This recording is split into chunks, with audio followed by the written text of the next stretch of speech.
In Flanders fields, the poppies blow, between the crosses, row on row, that mark our place, and in the sky, the larks still bravely singing fly, scarce heard amid the guns below. We are the dead, short days ago, we lived, felt dawn, saw sunset glow.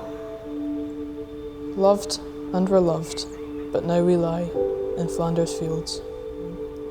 Take up our quarrel with the foe, to you from failing hands we throw. The torch be yours to hold it high, if ye bake faith with us who die.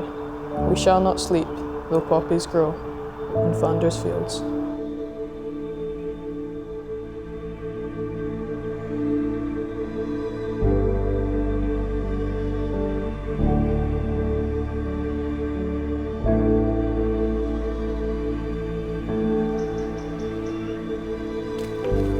I think that oftentimes we read these numbers and it's just statistics.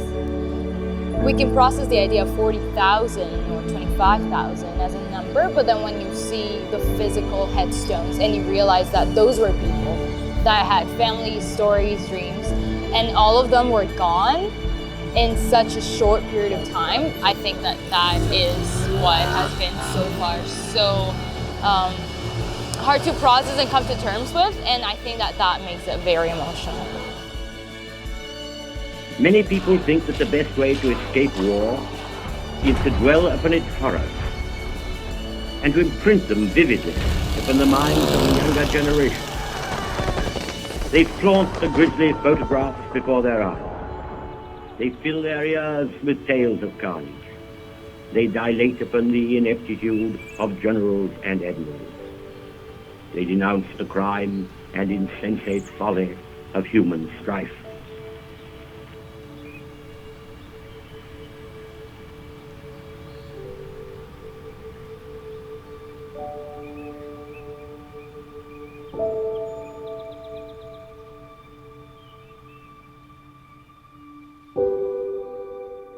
Sometimes it's easy to forget about our history, how relevant our history can be.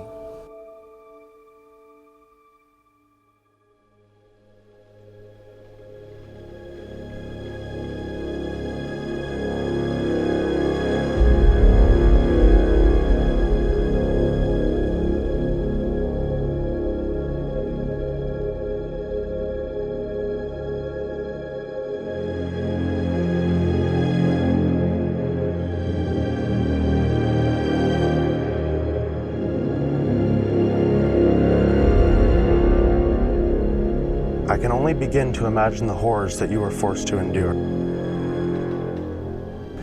You would be happy to know that the Canadian assault on Vimy Ridge, in which you were fatally wounded, has become a unifying moment in Canadian history and something that still brings Canadians together today. You gave up your life so that every Canadian might be able to keep theirs and live it with peace and freedom. I have the deepest respect for you. Thank you.